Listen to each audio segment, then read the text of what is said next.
Ladies and gentlemen, welcome back to First Blood. I got my boy, my duo slacked with me. EWC was this weekend, and there was a lot of upsets and a lot of surprises. We're going to be breaking down all the matches and talk about more. But JB, what do you think about this weekend and kind of how the matches went through? Dude, the matches were insane. Obviously, we spoke about it before the event went off, but having another event after COD Champs, number one, is just crazy because we spoke about like if COD Champs were to end, at that last event, you just sit there and talk about OpTic on the high horse. You don't talk about any other teams. You just talk about their struggles and you get right into Rostermania. EWC was like another event for teams to kind of bounce back. We saw FaZe win the whole thing, so that obviously changes up the way that Rostermania goes down, but it was really fun to watch. We obviously watch partied all weekend. I was a little shocked to not see any of the amateur teams squeeze by. I mean, we kind of predicted maybe we'd see maybe one, maybe two teams come out, but it really didn't end up that way. Were you, I guess, surprised to see that, or did you think that the pro teams were going to handle business from the start? I mean, for the most part, I did feel like the AM teams weren't going to qualify, but I know you and myself had eyes on like Lore and Stallions to potentially qualify, but at the end, they disappointed. And it's funny enough, I saw some of the interviews with the pros and they're like, yeah, nobody's going to get through. They're pretty confident. And I mean, it showed. It just looked like the pro teams are just there to handle business and they just have more experience, more teamwork, just everything more in general. But one thing I do want to know is OpTic, obviously, like you said, losing. And I feel like, FaZe was a potential team that was going to break apart, and some of these teams were going to potentially break apart. With FaZe winning and these teams doing well, like even 100 Thieves placing second, I feel like, well, it's kind of solidified their spots, and I don't think they're going to be breaking apart anymore. You don't think 100 Thieves is going to make a change anymore? I don't think so, JB. I'm going to be honest with you, man. Bro, the formal has taken the keys to 100 Thieves with ease. You heard what Nadeshot said before the event. I completely disagree with you, to be honest. But like you were saying, I think it's interesting to see kind of how this tournament played out, and really from like I want to point out just the top side of the bracket, right? Like we look back to the group play matches, and obviously C9, known as New York, formerly known as C9. Good grief, I can't get that tongue twister out today, but.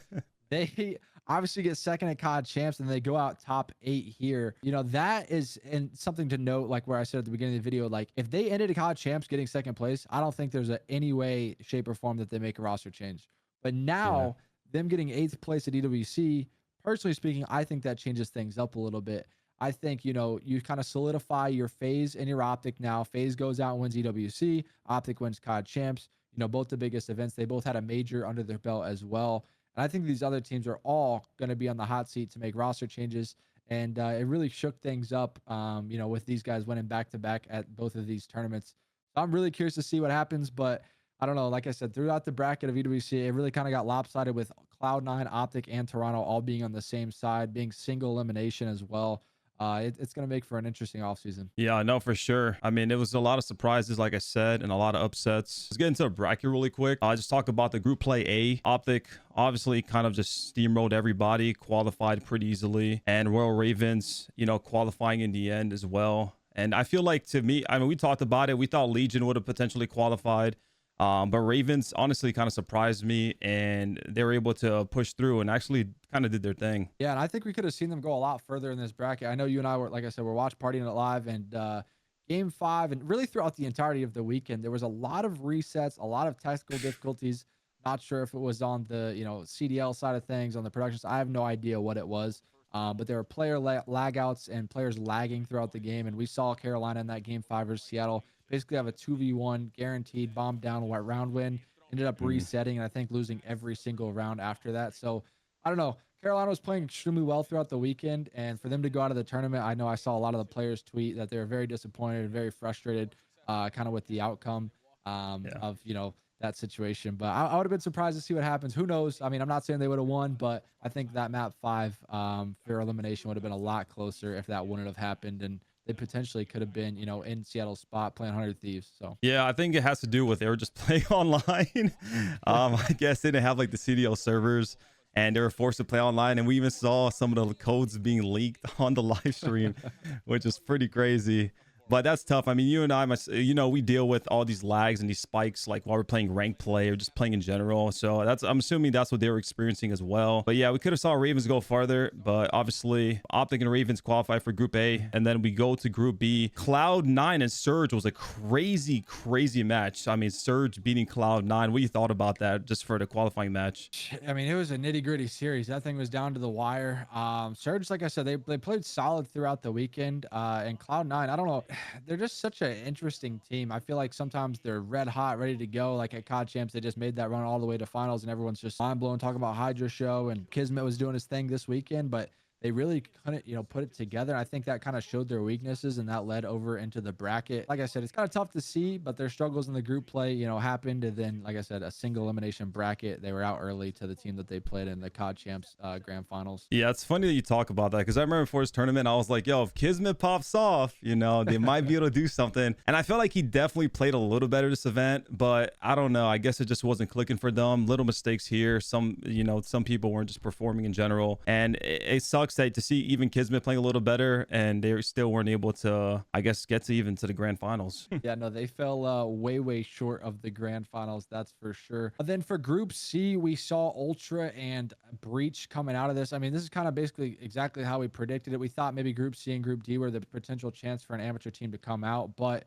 unfortunately, Stallions couldn't get it done. I feel like, I don't know how you feel about this, but I feel like some of these amateur teams were catching a lot of flack. They obviously talk about, AMs are always talking about how they can take these pro player spots in the league, how they deserve to be in the league, how they're better than some of these pro teams, whatever it may be. And we didn't see any of this, happen for any of the AM teams. I guess, I know we talked about in the beginning, like, were we shocked or not? The pros said they're going to handle business, but were you shocked individually, like, to not see anyone qualify from the amateur side of things? I mean, Group C and D, like I said, they had the best opportunity with having only 2 pro teams in their group. Yeah, I mean, to be honest, I was a little bit shocked. I just feel like, these amateur teams obviously have pro players and people who used to compete at a high level. I mean, they have all the potential in the world, and I thought like maybe you see one upset where, one of them go through. So I was a little shocked, but I didn't expect, I expected maybe 2 teams max to qualify. But at the end of the day, I think it's just what the pros say and like what I believe in as well. It's like these guys don't get to really practice against good teams. Like the Challenger League, the Challenger side of things, they're not the same skill as these pro teams and even like the top caliber pro teams. So they just get like shittier practice, and yeah, they might have the talent, but talent will only take you so far. So I don't know what you think, but it's kind of what I saw coming. Yeah, no, I really agree with you, to be honest. I mean, I was maybe a little shocked, but I think that was kind of the story of MW3. I feel like throughout the beginning majors, we just saw such a top heavy league, and really throughout the entirety of the year, all we talked about was FaZe, New York, OpTic, and Toronto. I feel like I said, that was kind of the story of the entire year. There really weren't too many upsets or crazy series that went the opposite way. Maybe some middle of the pack teams beating one of the top teams, but you really never saw any of the bottom teams take out, some of the top teams really throughout the entirety of the year. So a little disappointing, now being on the content side of things, we like to see some upsets and some fun storylines, but unfortunately, we didn't get to see that here at EWC. Yeah, and then Group Play D, obviously we had FaZe versus Team Falcons, and some people from over there, they thought Falcons were gonna do something. I mean, their crowd out there was crazy, man. I'm gonna be honest. Like, they had a lot of people cheering them on. I was kind of surprised at that, but that's really dope to see, especially from another country. But even though FaZe 3-0'd them, I think some of the maps were kind of close, and Falcons were really trying their best to make something happen, but FaZe is just too good. And don't bite your tongue on Falcons. We just saw some news that we'll get in towards the end of this video. But yeah, no, they were surprising. Obviously, people had really no reps versus them, and they had all the information in the world to kind of study on these teams, but they really fell short. They didn't get to make it to the bracket play and kind of see what they could do. But like I said, I think for Group D as well, kind of both the pro teams handled business. 100 Thieves and FaZe both coming out, and we can kind of do a quick little run through of what the bracket looked like now. And discuss, I guess any upsets or any matches that went an opposite way that we thought wouldn't go that way. So for winners round 1, we had Surge versus the Royal Ravens, and this is the match you were talking about earlier. Goes to game 5. There's a lag out that could potentially, cost Ravens the map, which it does, I guess. I don't know. To me, it did, just because it's more of like a momentum thing. We talk about it all the time. They were going to basically win the round. They get the round raw from done. And it's like, I feel like they got a little bit checked out. I don't know what you think about that. Yeah, no, I mean, I kind of hit on it a little bit earlier, but I definitely think it played a big role in the loss for Carolina. Like I said, I'm not sure how it would have played out, but I do know momentum is a very important thing in a professional esport, or really professional sports in general. So I was shocked to see kind of the ruling on that. I know they tried to stay true to it, but I'm not sure they fully did for the whole weekend. But unfortunate for Carolina. I don't know what would have happened, like I said, if they would have got that round win. But yeah, they kind of went out a crappy way of the tournament, if you ask me, and pretty bad way to end out MW3 for them. And do you think that's a fair ruling, like in your personal opinion? Like, do you think there's any better way to do it, or is this just how it's always going to be? The ruling needs to be black and white, in my opinion. Like throughout the entirety of the weekend, they didn't stay true to that, and that was kind of my issue. We saw later on in the tournament, OpTic and I think it was FaZe were playing. And I want to say that they did not stay true to that ruling, or maybe it was OpTic Cloud. I'm not sure. I don't remember off the top of my head, but there was a similar lag out, similar situation where they ended up giving OpTic the round win, and everyone was kind of talking back to that Carolina series where they didn't do the same thing. So for the next match in winners, we had FaZe versus Boston Breach, and that was a 3-0 sweep. Obviously FaZe just looking very dominant, and we thought Breach could do something. I think some of the maps were pretty close, weren't they, JB? FaZe versus Breach, yeah, no, they were definitely pretty close maps, and I think Breach kind of, I don't know, like throughout the entirety of the year, they were an interesting roster. They had so many different teams throughout the year. So I don't know. I kind of told you before the event started, I feel like the newer teams were going to struggle just from the sole fact of, like, how we always talk about the Neslo game modes or the 2-3-5, how it's kind of hard to put those strats together. And you really have no practice after COD Champs going into this new event. It's really just online scrims and online, S&D for free. And we both know as former professionals, that is not S&D practice at its highest level. A lot of the good search and destroy teams won't try, or they'll be, trying to innovate new strats into their gameplay. So it didn't really surprise me to see Breach go out early. I think a top 8 performance is pretty good for them considering how the, last several events had gone for them. But I don't know. Were you, I guess, thrown off guard or anything with the way they played, or was it just kind of what you expected? I mean, to be honest, I did expect FaZe to smoke them. I mean, I think this is FaZe's tournament to win. But what I will say is, and I think we talked about this even in the prediction video, we saw Boston Breach play a little bit online scrims versus OpTic. They were looking pretty good. And I feel like throughout their matches, they were looking just good in general. Obviously, like you said, they're a new team. So there's going to be hiccups. There's going to be mistakes. And they didn't have enough time to truly practice and probably get things down. So the potential was there, but, it's not enough to be FaZe, and they just handled business. Yeah, no, I completely agree. And that takes us to the next series of the tournament, which was Ultra 100 Thieves. And I want to talk about this one a little bit because obviously we praised 100 Thieves, but we got to talk about, Toronto Ultra, man. They were a disappointment the last 2 events, I think, in my opinion. I mean, people lived up to the hype with this team whenever they saw that they were going to be dropping Hixie for Envoy. People were saying that they were, I think I even heard a BZ talk about it in an interview, saying how he thought that they were going to be kind of the, 1 and 2 teams throughout the year. And I feel like Toronto, they obviously got a major win and they had solid placings throughout the year, but they never really showed up at the biggest tournaments of the year. I mean, Scrappy likes to run his mouth. We know he likes to talk trash, but he really didn't have any way to back it up at the last 2 events. And they went out early to 100 Thieves. I think everyone was kind of shocked by this one. Yeah, no, I was too. I remember watching this match and I was like, oh, Ultra's going to win. They won the first map, and the second map, they're open search, and then 100 Thief clutch around 11. And next thing you know, their last map. And I was like, I'm going to be honest, I was pretty surprised. Obviously, Thieves, they did pretty well at Champs, and they're a decent team, but I just felt like Ultra was just a better team, and they looked so good at first. And then it just, like, out of nowhere, I was like, wow, 100 Thieves actually won. And like you said, Scrappy likes to run his mouth. He lost. And I don't know. I feel like Scrappy definitely backs up the talk, at least individually. Like, he's such a good player. He usually performs, but this wasn't enough. Yeah, no, I mean, running your mouth and talking and performing individually is one thing, but you know how it is at the end of the day. All that matters is that W. And not only did Ultra disappoint me, but they also had a free run to the grand finals. If I'm Ultra, I'm super excited with the way the bracket turned out. They're really the only top heavy team on that side of the bracket. But like I said, they unfortunately fall to 100 Thieves. I think it's a huge disappointment, and I'm definitely going to be keeping my eyes on them through Rostermania. Let's talk about, the last match of the first round in bracket. It was OpTic versus Cloud9, and we spoke about it. You never really see events like this, in group play where they start out and a team struggles and then it screws up the bracket for everyone. That's why we saw 3 of those top teams on it. But I don't know, were you surprised with the way OpTic handled business, or do you think they kind of just picked up right where they left off at Champs? I'm gonna be honest, I just think they picked off where they left at Champs. You heard the casters all day. I feel like the players were saying it all day long, like how they're just so confident in every interview. They're confident, the momentum is flowing, the high is flowing.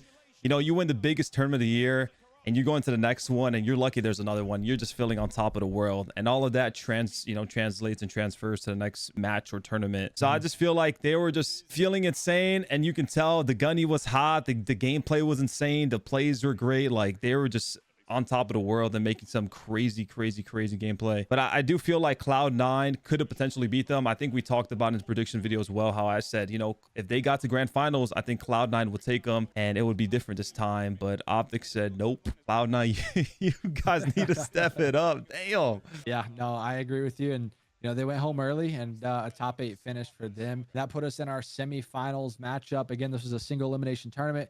You guys didn't watch the tournament at home, so that put our quarterfinals matches to be 100 Thieves versus Surge, and then OpTic versus FaZe. You know, 100 Thieves versus Surge, I personally wasn't surprised to see the way it went down. I really felt like whoever won between 100 Thieves and, you know, Toronto would have went far in the bracket. I thought it was going to be Toronto, but boy was I wrong. And I think they kind of handled business and really just showed why they were the better team than Surge. Handled it in pretty much a 3-0 fashion, and none of the maps were really too close. Yeah, I'm gonna be honest, man. I remember we were watching together and I was like, yo, Surge, you know, have a chance. They might take a mapper here, you know, they might take them game 5, but like you said, I don't know, 100 Thieves were just freaking shooting. They were on fire, man. I feel like one thing I do want to know is like, I don't know how it is for you, but like in tournaments in general, when you win a close ass series, how they won versus Ultra, they beat a top 4 team.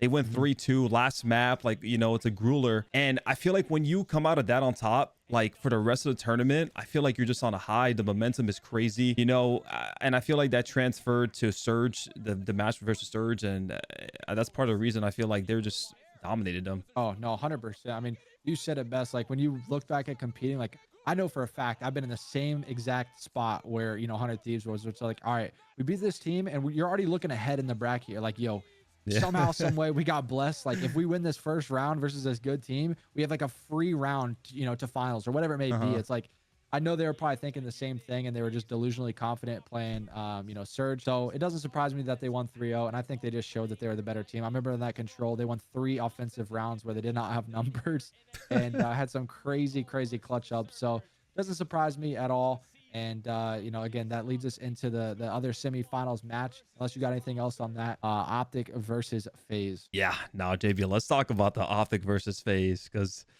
we knew, like you said, we talked about it. We said, you know, whoever win between these two should win the event. And a lot of people say like OpTic's gonna win. OpTic's looking amazing. And I remember FaZe coming out flat map 1, and they're like, yeah, OpTic got this. And you know, you and I talk about it all the time. You can never count out FaZe, man. They have obviously S-tier players. They have people like Beezy and Simp on the team. And I mean, they started firing back, man. What do you think how that match went? I was honestly very shocked to see OpTic kind of lose in the 3-1 fashion that they did. We talked about the resets already a little bit, but, you know, map 1, they started off extremely strong. Bang, reset. They're up, you know, almost 100 points. They restart map 1 again. They do the exact same thing. They go up 100 plus. They get 2 cruises. I remember we were watching. We were like, wow, this is very impressive. We were talking about Pred and Dashy being mad, just frying. And then they take over that map 1. And after that, I was so shocked to see that momentum shift. FaZe had an insane bounce back on that search and destroy. Then it was into the control, and they just kept steamrolling it back and forth. The map 4 was extremely close, but FaZe handled business on maps 2 and 3, and then map 4 they just clutched up and, you know, took over on that sub base. So, you know, we talk about it all the time. Again, it's like, you know, the top 4 teams really, it's any given day. It's Call of Duty. It's match to match. It's you know, series to series, map to map. Like, it doesn't surprise me to say FaZe won this series, but you know, with OpTic not having another chance, like I said, in a single elimination bracket, you know, FaZe move on. And, you know, we talked about it a little bit, but we said whoever won this series, we thought was going to win it. And, you know, that's all I really got to note on that. It kind of takes us over to the grand final. Yeah, we had FaZe win 4-2. But what I will say is the maps are pretty damn close. I think FaZe, like, what, they smoked them first map, I'm pretty sure. But then after that, it started to get kind of crazy. 100 Thieves bounced back in a search and destroy, goes 1-1. And I feel like 100 Thieves are playing them very, very, very close on most of the maps. And I was like, at one point, like, yo, 100 Thieves might actually win this event, which would have been like a kind of like a Cinderella story, you know, kind of a crazy outcome. But you can just tell FaZe wanted it more, and they showed it in game. Yeah, no, definitely. I mean, honestly, I said before the series when we were watching, I was like, I think FaZe is going to win 4-0 or 4-1. Like, I thought they were going to dominate. 100 Thieves ended up playing them a lot closer than I thought, you know, so shout out to those guys. They were playing well, but I just don't think they had it in them. I feel like experience goes a long way. We had 3 players on the side of 100 Thieves that had never played in a grand finals ever. Yeah. But shout out to Joe Deceives. He was cooking, he was shooting, he was keeping up with the Tiny Terrors, and a lot of the guys on 100 Thieves were doing their thing. But like I said, I think experience goes a long way. Not only playing in your first finals, but also just playing a best of 7 or best of 9 series. Having those map reps in a grand final obviously helps. In a single best of 5, you play way less hard points and search and destroys. You kind of got to have a deeper map pool, and I think it favored FaZe, with their consistency throughout the year.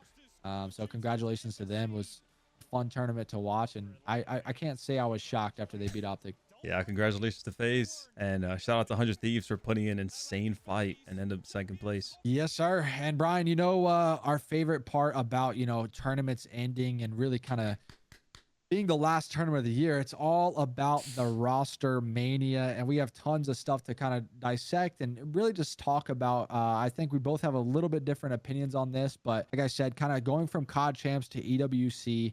If COD champs were to end, we can discuss that another day, because it doesn't matter, because we had EWC, and I think that shakes things up. For me personally, I think we're going to see a lot of roster changes and different things other than OpTic and FaZe, and I think we have a lot of stuff that's already been confirmed to discuss and break down. But curious to see what you think. You talked about LA Thieves. You can talk about them a little bit, and then we can kind of talk about the confirmations of people that are already gonna be free agents. Yeah, so LA Thieves obviously ended up placing second. Well, they got fourth at champs, second at EWC. I think those placings are pretty damn good, and I feel like throughout the event, like obviously you had certain players performing better than others, but they were still like all playing pretty damn good for the most part. I never felt like someone was really getting shit on to the point where like, oh, that guy's probably gonna get dropped. But what I did say, and what I do believe in, is like an S tier player, like a really good player, wants to join them or is available. I'm talking about like, I don't know, someone from the top 4 teams, for example, like C9 or SSA, or even like OpTic and FaZe are sticking,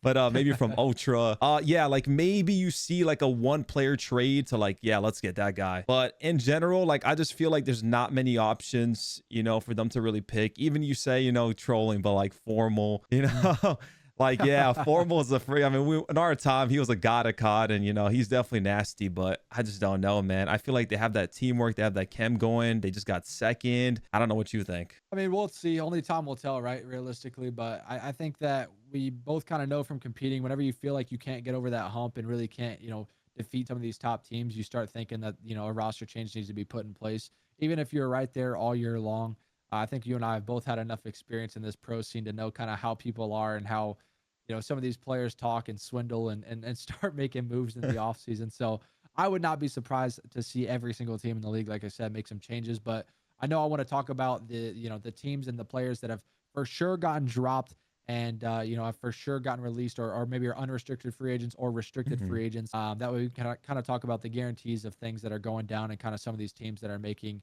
some offseason moves already, with it being a day and a half after EWC. So the first person we could talk about is on the list is Insight, because that was the one that like everyone saw immediately, and he was kind of the first one to be announced as a restricted free agent. And I feel like Insight, obviously I thought he was staying on the team for sure, but I don't think it's a full-on like he's getting dropped. It's more like, they're probably exploring options. He wants to explore options. Sometimes you got to think about contract wise, like do they want to pay him another year of like whatever he's getting paid? So at the end of the day, he might go back, but I don't know. What do you think about that? Well, something I want to break down for the people watching at home, because some people don't understand the difference between restricted free agent and unrestricted free agent. He was posted as a restricted free agent, which basically means that the team continued his option. So let's say a player signs a 1+1 deal and it's a team option. The team can go in and extend his contract, and they basically have the rights and own him as a player for another year. And then they can choose to let him go. So in this situation, if he's a restricted free agent, it means Toronto continued his deal, but they're allowing him to explore other options. So that kind of puts things in a weird spot where basically it's like, hey, we're going to keep you around, but we don't care to necessarily have you on the team. Like, we're going to shop you around and either try and sell you off to an organization that wants you, or, we're going to replace you and put you on the bench if you were to have a bench salary or whatever it may be. And then, like I said, for the unrestricted free agent side of things, you're completely free to walk. You have, no ties to the organization, and you can sign to any organization whenever you want. So I just want to break that down for the people at home. I know that can be a little bit confusing sometimes for people watching, but I don't know, man. It definitely is interesting, like you were saying with Toronto, like putting him as a restricted free agent and allowing him to explore options just makes me think that the team wants someone else. I don't know how you feel about that, but if I were his teammate and they, my org went ahead and did that, I would think that we have something cooking in the background. Yeah, I think it's kind of in the middle. It's like they might not have like exactly someone they're looking for or like someone like in the side, but they're definitely looking at people. And I don't know. It's kind of a weird spot to be in, like you said, but at the end of the day, it's just how business is. It's just how these rosters go. And I don't know. I feel like he was doing pretty damn good on Ultra. The one person I will say like, oh, I potentially saw, being dropped or replaced is Envoy. I feel like he's just been kind of inconsistent throughout the year. And, when someone's that inconsistent, usually they're the first person to go. Yeah, no, I feel like that's how all the top teams are. I mean, we can look at it all the way back to like even OpTic with Karma. Like there's always that bailout player where it's like, oh, if there's going to be a team change, it's this guy. I definitely feel like Envoy's in that seat, but surprised to see, like I said, with Insight being like this. Maybe they're thinking ahead, with this Omni movement in Black Ops 6. Maybe they think the game's going to be super cracked out and they want Scrappy to be the AR and, replace Insight with a little bit of, of a faster caliber player. But only time will tell. But like I said, that's the confirmed restricted free agent so far. Let's go ahead and move on to another one. Yeah. Accuracy has been released and is now an unrestricted free agent. Were you shocked by this with G2? I can't say I was. I think a lot of these teams that really didn't perform throughout the year should squad wipe and kind of restart, or maybe pick a player to build around and do that. But I wasn't too shocked to see with their performance throughout the year, they didn't really do too well or too hot, and they dropped him, and it looks like they're going to start rebuilding. Yeah, I mean, that's my guy Lamar. We teamed before. I think he's a great teammate and he does a lot, but I mean, realistically, everyone saw he just wasn't performing sometimes. And I really felt like at EWC, he was really trying. I remember watching, he was kind of doing his thing. I felt like he was really trying to like go hard and do good and kind of maybe secure his spot, but they didn't do well in the tournament. So I guess that was that. But obviously, this is no surprise. Like we said, when the player isn't performing, usually they get dropped. And him being unrestricted, I mean, he has options, to explore. But I don't know, what his situation is going to be looking like. Yeah, no, absolutely. I mean, you hit it there perfectly. I mean, they got dead last, 16th place. They did not do well. They didn't even make it out of group play. So it wasn't really too shocking to see that they've already kind of started making moves on the backside of things. That can kind of move us over to the next team. Carolina Royal Ravens, they have released TJ and Beans from their roster, both being announced today. I can't really say I'm too shocked to see them making moves already. I think that they kind of, short-term replaced Clayster with Beans, wanted to see what they could do at this EWC event. And I could kind of smell a rebuild from a long ways away. Obviously Beans was doing his thing. Everyone had their moments throughout the year. TJ was playing good here and there, but I just don't think the team kind of had those consistent placings. Obviously, everyone's trying to build a winning team. And, if you're placing top 6, top 8 throughout the year, you could probably expect a roster change going into the offseason. Yeah, I mean, hey, we competed. Everyone wants to win. Everyone wants to be the best.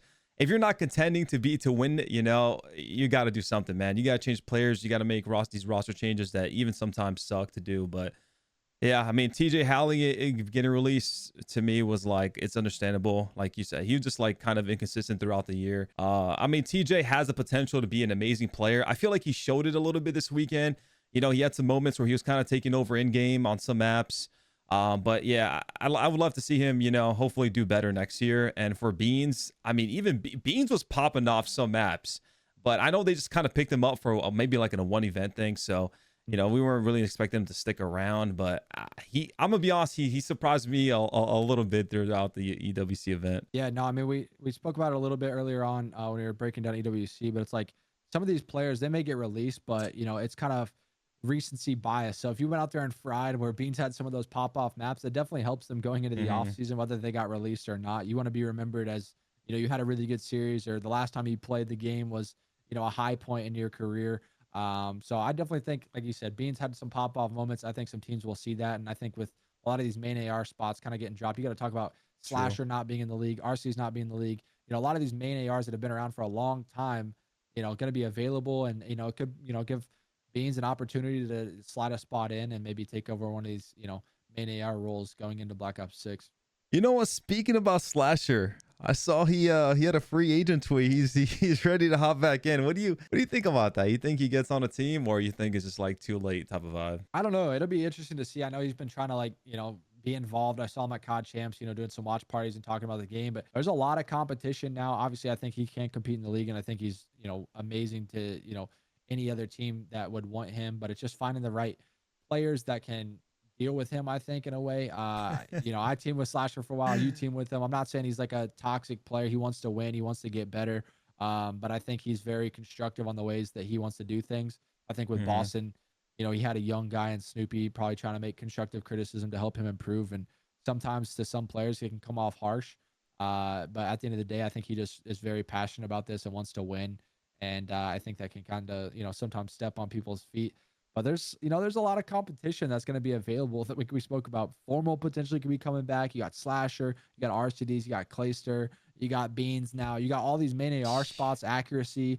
There's a lot of free agent ARs that are going to be available for Black Ops 6. And I think this could potentially be one of the fastest games that we've seen and or played competitively. So who knows, man? I'm very curious to see how some of these teams will rebuild and who they'll pick to, build around. That's a very good point, especially with Formal potentially coming back. I personally would love to see Slasher back in the league, but I guess we'll see what happens with that. For the next person who is an unrestricted free agent is Fame. And I feel like Fame, along with, if we just want to talk about it, because they're all under the same boat. True. Yep. All of Vegas Legion are free agents today. If you want to pull it up, I know we saw that the Saudi esports organization Team Falcons is expected to replace the Las Vegas Legion next season. So with that being said, that makes every single player on Las Vegas Legion unrestricted free agent. They're all free, and they're all gone. And if this were to happen, I just want to say, I don't know how you feel about this. We actually haven't spoke about this at all, but I'm cool with all these teams coming in from different regions and whatnot. But it's so interesting to see when they build around that region specifically. Like, let's look at Heretics, for instance. I feel like they came in, they wipe out, Florida Mutineers. They come in, they're the Miami Heretics throughout the entirety of the year. They were solid, right? Like, they weren't anything impressive. I think they had some solid events throughout the year.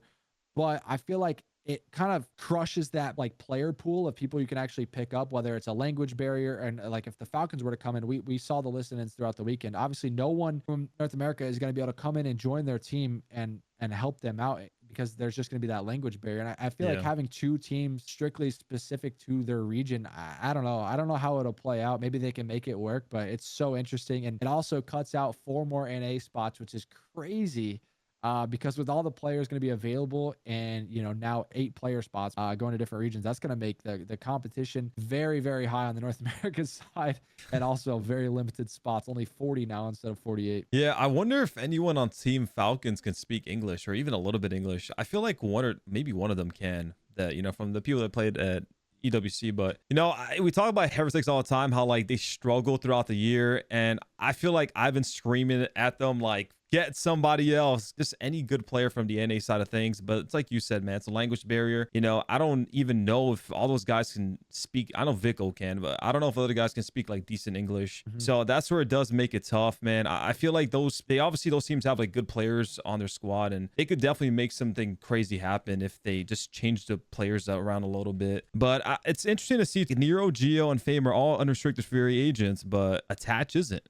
So is he like, are they holding him? They're going to sell him, like what are they trying to do with that? Yeah, I'm not sure. I mean, it'll be, Dylan's obviously a good player. He played really well throughout the year. I think he was probably the talking point of the Legion. And he's obviously got a good size following. So maybe that is their plan. Who knows? Honestly, they haven't really posted anything about him yet. But regardless, like you said, it's going to be super weird to see how it plays out if this were to all be true. As of now, it is, and like you said, when these teams are struggling, it's like the player pool of people they can get is very small. And when they do go to make roster changes, if they, there is that big language barrier, they can't really, swap in NA players. So I don't know. This is the trickle down so far. This is the start of Rostermania. It's only going to get crazier. Like I said, it's only been a day and some change after EWC. So I'm really, really excited for some of these top teams to start making some moves and, kind of see, like I said, that trickle down effect. You know how it goes, bro. When one of the good teams, one of the players goes, let's say Insight goes on Toronto, that's going to force another top team to make a change. And then it's just going to constantly be a domino effect from there.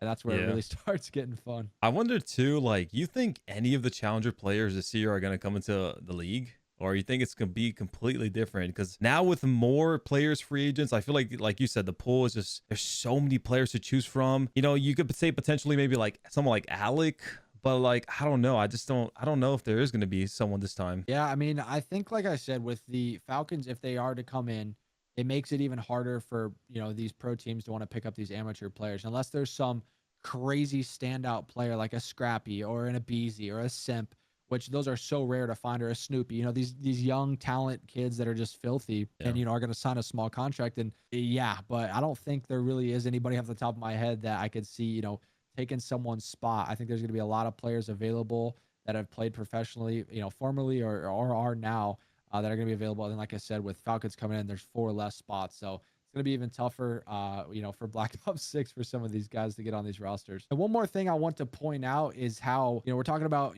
whether these amateur players are going to come up and be on these pro teams. I think the competition's only going to get higher. And I'm super curious to see kind of how these pro organizations will build out their rosters with so much talent being available. I think you can see a lot of substitutes step up to the plate. And if teams are struggling next year, I think you're going to be able to see, a really good substitute kind of swap in early on into the season rather than, getting picked up through amateur league. I don't know how you feel about that, but I feel like some of these rosters are going to have a little bit of a 5-man stacked team. And if people are struggling, you're going to see them go early. Yeah, I definitely agree with you. I was just thinking about that, and I think you're going to see that a lot. Like, there's going to be a lot of these players joining as a substitute, and I think that's going to kind of suck, I guess, is they're probably going to be getting paid a little bit, like probably the minimum, but maybe somewhere the contract will be like, if you join the roster as a starter, then, they'll probably bump up their salary. But overall, I definitely see that happening, and I feel like that might even put pressure on the players on the main roster, because you're just thinking in the back of your head, like, if I'm not performing, I'm getting replaced, and that obviously can be very scary. Oh no, definitely. I mean, you know from competing, dude, like if you're sitting there playing with so much pressure on your back, you can't really just like relax and know your spot's safe. That feeling sucks. And every series that goes by, every bad performance, you're just on the chopping block. But I don't know, man. I'm excited. Like I said, it's only been one day after EWC and we've already gotten all these roster changes. I think with time it's just going to get more entertaining and more content for us over the next several weeks. Oh yeah, and I'm very excited as well. All right, let's wrap this shit up. I hope you guys enjoyed the EWC recap and a little bit into Rostermania. We have a lot more videos planned, and obviously as Rostermania continues to unfold, we'll be bringing you guys more action. Make sure to subscribe if you haven't already, because we'll have a lot of videos coming here soon. Yeah, thank you guys so much for watching. It's been an absolute pleasure doing this, and we're excited again to produce more content for you guys, and it's gonna be bangers.